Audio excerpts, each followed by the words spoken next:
ကြောင်းကျမတို့ကိုပြောပြလိုတယ်ဆိုရင်ကျမတို့အနေနဲ့ကြားသိလိုပါတယ်ကျမတို့ပြောခဲ့တာတွေနဲ့ပတ်သက်ပြီးသိချင်တာတွေမေးချင်တာတွေရှိရင်စာရေးမေးမြန်းနိုင်ပါတယ်စာရေးပါလို့လည်းတိုက်တွန်းပါတယ်ရှင်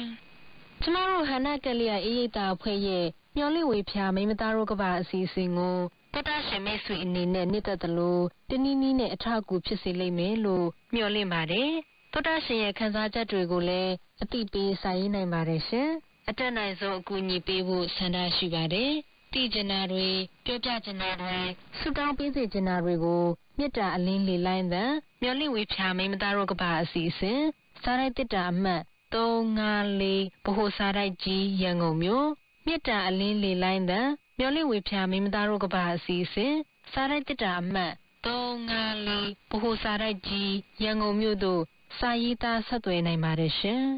နောက်တစ်ပတ်ဒီနေ့ဒီလိုချိန်မှာပြန်လည်တွေ့ဆုံကြပါစို့ရှင်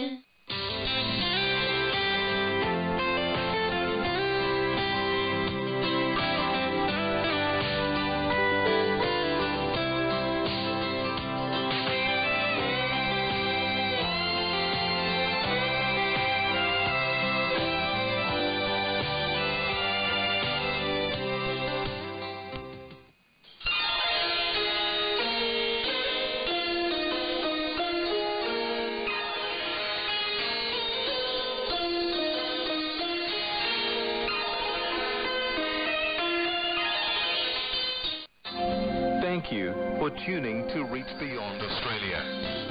Join us again tomorrow evening at 1500 UTC